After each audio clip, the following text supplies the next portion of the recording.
Hey guys, welcome back to my YouTube channel. This is the place where I help eczema warriors get rid of inflammation, itch, and the uncomfortable skin. Now, in today's video is going to be a really good one because we're going to talk all about the root causes of eczema. One of the most common questions I get is where your eczema even comes from. A lot of people are confused and have no idea what the triggers are and where to even start when it comes to finding the root cause. That's why in today's video, I'm going to share with you guys the 4 common root causes of eczema. These root causes I have identified for myself, working with clients, and also doing my research on eczema. So if you want to learn more about these common root causes and how it applies to you, then make sure you guys continue watching this video until the very end. Before we get started in today's video, I want to let you guys know to come join my free Facebook group called the Eczema Healing Tribe. In this Facebook group, we already have over 370 members inside, and every single Monday at 4:00 p.m. PST, I go on a weekly live.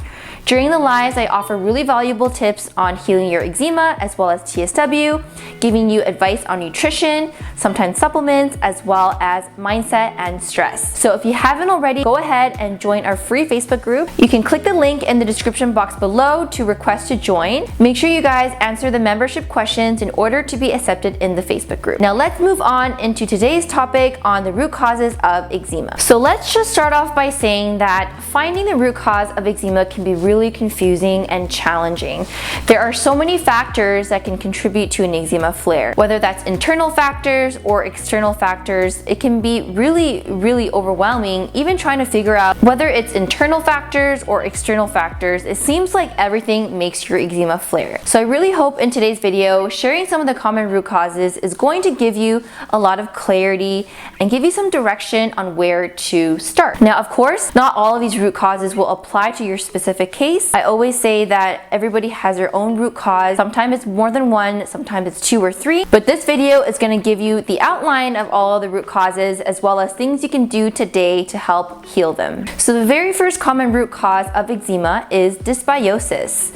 What is dysbiosis? Dysbiosis is basically a disruption in your gut microbiome. When there is an overgrowth of bad bacteria over good bacteria, that means you have dysbiosis. There are a lot of reasons why someone can develop dysbiosis. A diet full of sugar, saturated fats, processed foods, junk foods, these are all contributors to developing dysbiosis. Also, if you're someone who drinks regularly, alcohol can actually cause dysbiosis. Other things that can cause dysbiosis include medications. If you're someone who has taken a lot of medications in the past, whether that's antibiotics or steroids, it can actually cause a disruption in your gut bacteria, leading to an overgrowth of the bad ones. On top of this, stress is also a big contributor to dysbiosis as well. Whether that's emotional or mental stress, stress is one of those things we definitely want to manage in order to prevent dysbiosis from happening. You might be wondering, what are the symptoms of dysbiosis?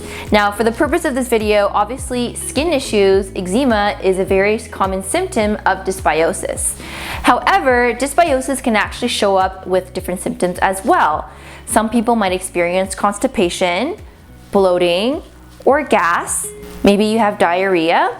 Other symptoms besides gastrointestinal ones include brain fog, maybe you feel fatigued often, joint pain. These are all also very common symptoms of dysbiosis. And I know it sounds really vague. It seems like these are just very general symptoms a normal person should feel. But if it's something that's been going on chronically, I would really look into whether or not you have dysbiosis. Now, because there is a direct relationship between the gut and the skin, likely if you have skin issues, you have some sort of dysbiosis. Now, in order to heal dysbiosis, it takes some work. It is a multifaceted approach where you have to make changes to your diet, make changes to your lifestyle, whether that's managing stress or trying to sleep better.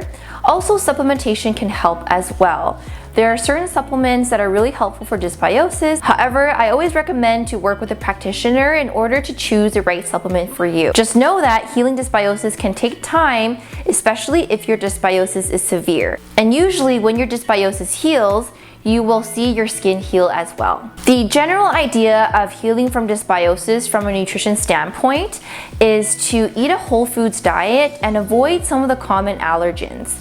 These can include gluten, dairy, red meat. Those are big contributors for eczema, and trying to eat more vegetables, more fruits, healthy proteins, and healthy fats. There are also a lot of vegetables and fruits that naturally help to heal dysbiosis and get rid of the bad gut bugs. These can include garlic, onions, leeks, mushrooms, and beets are all really good for healing the gut and healing your eczema. So if you're someone who thinks you likely have dysbiosis and you don't know where to start, I would say start with a diet first. Start making simple tweaks and incorporating more healing vegetables and fruit, and also looking into your lifestyle as well. How is your stress levels? How is your sleep?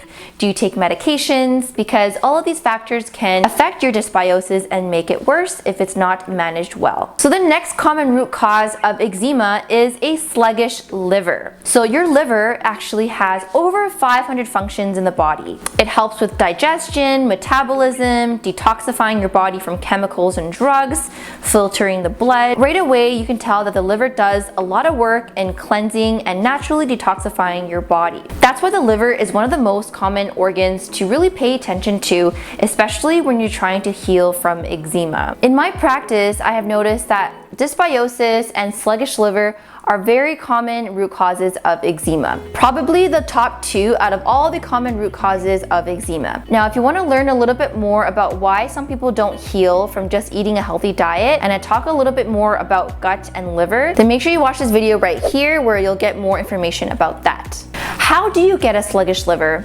Well, it's very similar to how you get dysbiosis. If you have a poor diet, eating processed foods, junk food, sugar, a lot of unhealthy fat, then that will also cause your liver to become sluggish and overworked. If you have a lot of stress in your life and taking a lot of medications and partied a lot growing up, drinking a lot of alcohol and taking a lot of drugs, then definitely those things can affect your liver health. Now, some of the symptoms for a sluggish liver includes waking up between 1 to 3 a.m. at night, especially if you're dealing with eczema and you often itch during that time and you wake up specifically between 1 to 3 a.m.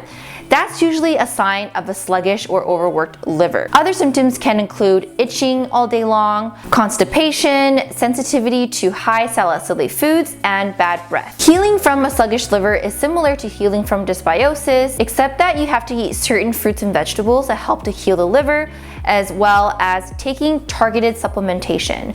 The supplements you take for dysbiosis are very, very different than the supplements you take for liver. For example, you might take a high-quality probiotic for your dysbiosis, and you might take glycine for your liver. What I want to also say is if you're trying to heal your sluggish liver, doing a liver detox isn't going to help it. In fact, it actually might make your symptoms worse, especially if the detox and the cleanse is too harsh for your body.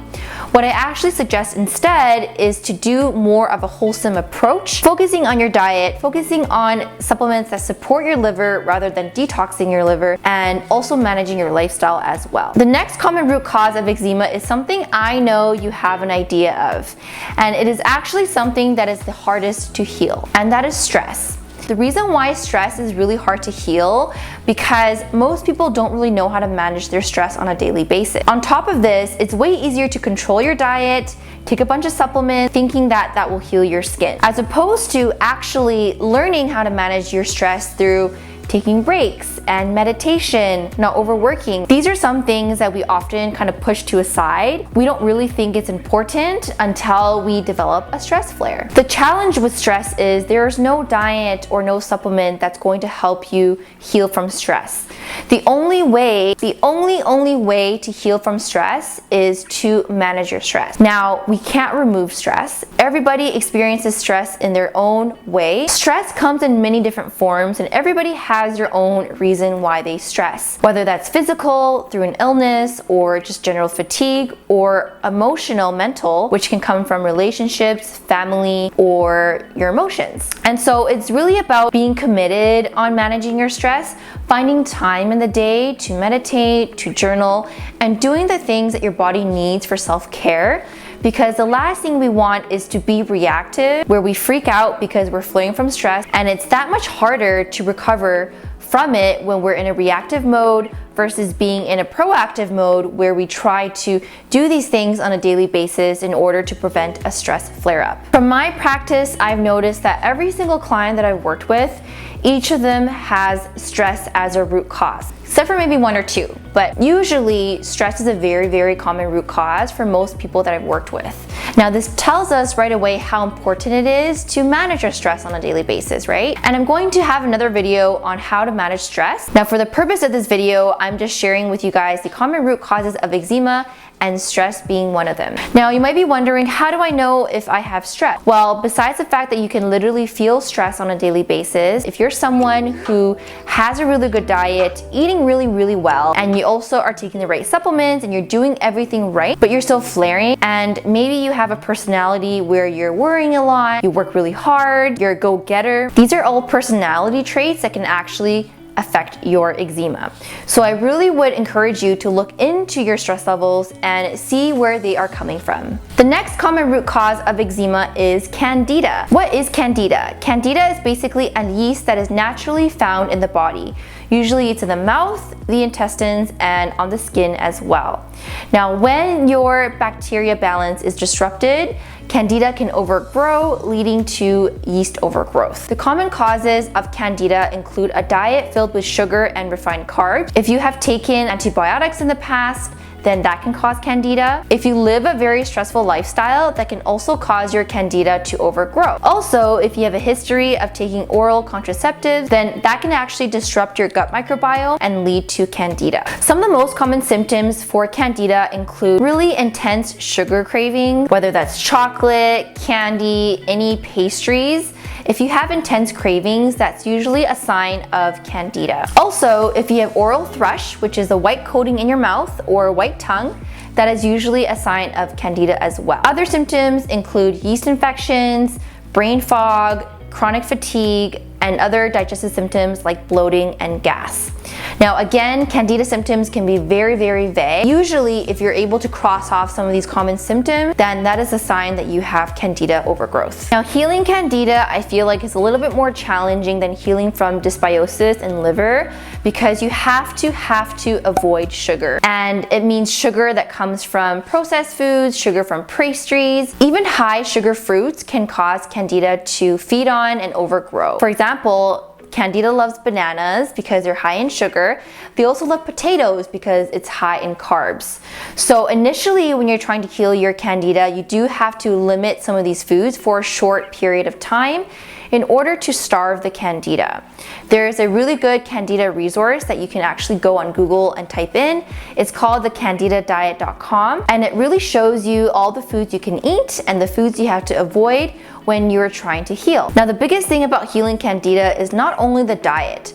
What's more important is actually to take the right supplement to help kill off the yeast. For example, an antifungal is basically what most people with Candida will need to take in order to kill off the Candida. When you just go on a diet without an antifungal, although you are starving the yeast and you're not giving the food that it wants, it's still lingering around. You likely need an antifungal to wipe out the Candida in order to prevent it from spreading and overgrowing. Now, it's really important with any kind of diet is to not over restrict and not go on it for too long of a time. Eventually, you do want to come off the diet and be able to eat the foods you enjoy within moderation. You want to make sure that you can start adding foods back maybe 2 months or 3 months in. Depending on the severity of your Candida, it might take a little longer for you to see results, and you might have to follow the protocol for a longer period of time, but typically having a good diet as well as taking the right supplements should be able to help manage your Candida. Also, eating Candida fighting foods during this time will be really helpful. These can include garlic, onions, and coconut oil. Alright guys, so I just shared with you the 4 common root causes of eczema: dysbiosis, sluggish liver, stress, and Candida. If you found this video helpful, make sure you comment and let me know what your thoughts are. Be sure to also like and subscribe to my channel. Now, if you feel like you need more help on your diet and what supplements to even take to help heal your root cause,